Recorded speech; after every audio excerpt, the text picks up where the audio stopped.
Miss Julia Barreto, kumpirmadong umiiwas nga ba kay Mr. Gerald Anderson? Ano na nga ba ang estado ng kanilang relationship right now? But before that, if you haven't subscribed yet to my YouTube channel, please don't forget to like, share, and subscribe at hit mo na rin ang notification bell for more showbiz updates. Bago tayo, of course, magpatuloy sa ating updates for today's video, nais kong pasalamatan kayo for always watching and trusting this channel. Thank you so much sa inyong palagiang panonood at pagsubaybay. And for today's video, let's talk about Miss Julia Barreto dahil alam po natin na parang siya po ang ipinalit on the absence of Miss ito pong kambal ni Mr. Paga Mulak na si Atasha Mulak, ay si Miss Julia Barreto po ang ipinalit. So marami po talaga ang nakakamiss sa presensya ni Miss Atasha, pero malaking impact din na naidagdag si Miss Julia sa pag-angat ng rating ng Itbulaga. Yan ang usap-usapan po. Kaya po sinasabi ng ilan na ano daw ba di umano ang plano ng Viva, na siyang nag-handle dito kay Miss Julia. Ayon po sa insiders report, malaki ang itinaas ng ratings ng Itbulaga matapos ang pagpasok ni Julia Barreto. Maraming viewers kasi ang na-curious sa kanyang fresh presence sa show, lalo na't hindi karaniwan para sa aktres ang maging host ng ganitong klaseng show. Bagamat wala pang formal na anunsyo na napapabalitang seryosong pinag-aaralan ng production team ang possibility na gawing regular si Julia Barreto bilang bahagi ng Itbulaga. And ayon sa isang insiders, nagustuhan talaga ng management ang energy ni Julia. Malaki ang naitulong niya sa audience na mas bata at gusto nilang ituloy yun. Kasi nga naman parang very fresh and very timing yung pagpasok niya, dahil marami po talaga mga natuwa sa energy na pinapakita ni Miss Julia Barreto sa pagpasok niya dito sa show na to. Na at the same time is malapit din po siya sa TVJ dahil si Mr. Joey De Leon ay kanyang ninong. Matatandaan po ninyo sa unang araw po na tumungtong si Miss Julia Barreto dito po sa TV5 kasama ng ilang mga Dover Cats at ng TVJ, binuking niya po si Mr. Joey De Leon na isang beses pa lang daw di umano siya nakakatanggap ng regalo mula sa host. At dahil dito is talagang game na game at all out si Miss Julia sa pagpapakita ng kanyang talento at pinapatunayan niya din po sa show na ito na karapat dapat siyang maging isang regular host ng Itbulaga. And dahil po dyan is talagang napapanood na po siya. And syempre marami po kasing mga host dito na parang hindi siya everyday na pumupunta dahil parang meron lang siyang specific na dates kung anong araw siya dapat pumunta at kung kailan siya dapat naroroon sa Itbulaga. Pakantahin, pasayawin, at sometimes talagang komedyante rin palang isang Julia. Di mo akalain na sa ganda ni Miss Julia Barreto is talaga makaka-adapt siya doon po sa comedy act ng ilang mga hosts sa Itbulaga. Ang mas inaabangan ng lahat na kung si Miss Julia ba ay kaya din na makipagsabayan sa one for all for one, kung saan makikipagsiksikan siya sa mga tao doon po sa bawat lugar na kanilang pupuntahan. Titiisin niya po yung init at yung ulan, araw, ganun po yung weather. Titiisin niya, makakaya-kaya ni Miss Julia yun. Yun po ang inaabangan ng ilang mga Dover Cats.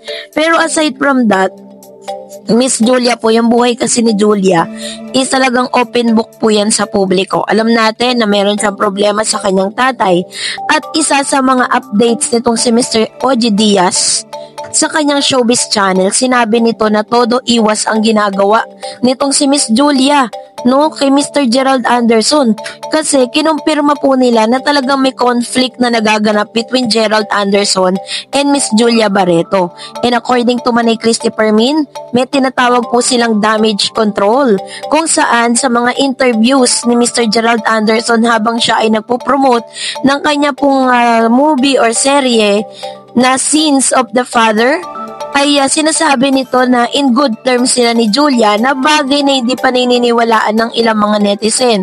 Kasi matapos kasi na parang mag-disappear ang ilan sa mga photos sila ni Julia sa kanilang IG account, ay naghihinala ang mga netizen na hindi na nga sila okay at talagang on the rock ang kanilang relationship.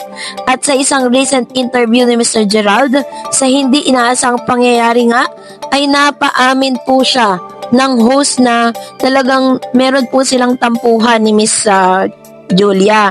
Sinabi niya na dahil po sa pagkabisi niya sa kanyang ginagawa, dahil alam niya na lahat ng ginagawa niya is para sa kanilang future ni Julia, nakakalimutan ni Mr. Gerald Anderson na meron po silang today, meron silang now.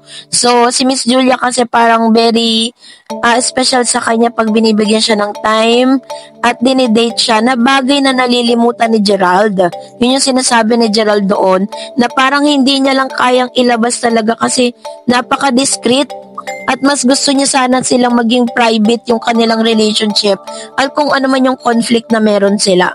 At hindi sa inaasahang pangyayari, matapos niya masabi yan, ay may reports pong lumabas na si Mr. Gerald Anderson ay nagplano na pumunta po sa studio ng TV5 para po sorpresahin at may dala pang bulaklak, no? Sabi po ng ilang mga source na ilang mga articles na nakasaksi sa ginawa ni Mr. Gerald, dahil alam niyang hindi sila in good terms ni Miss Julia. Ang kanyang ginawa para makabawi is pumunta siya sa studio para po, at may dala pa siyang flower, para po sorpresahin itong si Miss Julia Barreto na dati niyang ginagawa. Pero sa hindi niya inaasang pangyayari, siya po ang nasurpresa. Dahil pagdating niya doon, wala po si Julia Barreto. Which means na hindi na talaga alam ni Gerald ang mga nangyayari sa buhay ni Miss Julia Barreto. Bakit hindi alam ni Gerald na wala si Miss Julia doon? Dalawa lang yan. It's either nandun si Julia pero hindi niya pinapasabi niya, or parang sinasabi niyang wala siya para hindi sila magkita ni Gerald, or totoo talagang wala si Julia at hindi alam ni Gerald kung ano talagang schedule nitong si Miss Julia Barreto. Kaya naman talagang mas tumibay ang mga spekulasyon sa social media na hindi na nga in good terms itong si Julia at si Mr. Gerald Anderson. Meron pa nga nagsasabi na may mga bidyong naglilitawan na hinatid ni Mr. Gerald Anderson si Julia sa airport papunta ng Dubai at nakitang magkayakap sila doon, na binigyan po ng malis ng ilan na tila baga halos ayaw daw di umano na idampi ni Miss Julia Barreto ang kanyang mga pisngi dito po kay Mr. Gerald Anderson. Kaya po talagang namuo yung parang chika na mukhang meron nga talaga silang problema. At sa showbiz channel naman ni Mr. OG Diaz, habang tinatanong siya ni Mama Loy kung may alam siya dito, ang tangi lang pong ginagawa at reaksyon ni Mr. OG is nananahimik siya at hindi po siya nagsasalita. Maaaring siya po ay nasabihan na ni Gerald or napakiusapan na wag nang ilabas kung ano man ang kanyang nalalaman patungkol sa isyong ito. Matatandaan na kaya ni Mr. Gerald Anderson na direktang i-message si Mr. Gerald patungkol sa mga bagay na ito. Kasi possible po yan na nakiusap si Gerald na kung pwede ay wag nang i-sensationalize yung problema nilang dalawa ni Julia.